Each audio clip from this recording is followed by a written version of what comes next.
isang katibayan na hindi sa kamatayan nagwawakas ang ugnayan ng nabubuhay at ng mga namayapa.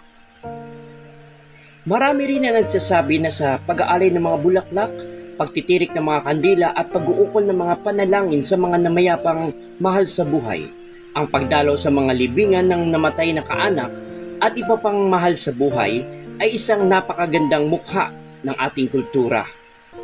May nagsasabing ang tradisyong ito, kung Todos los Santos, ay nagugat sa relihiyon at paniwalang ang tao, kapag namatay na ay maaaring muling mabuhay. May naniniwalang ang mga dakila ay iniaakyat sa langit upang maging banal o santo.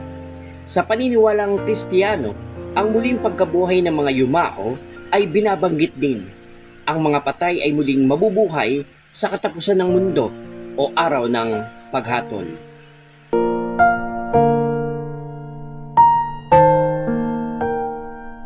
Memories of November on the Bloodcast.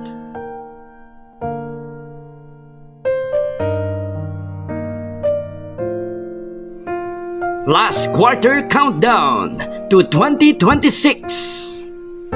2,100 YouTube subscribers and counting.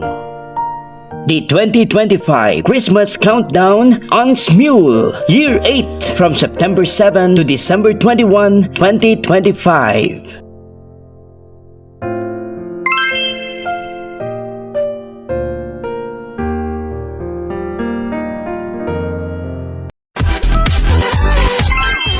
The Bloodcast, my official YouTube channel.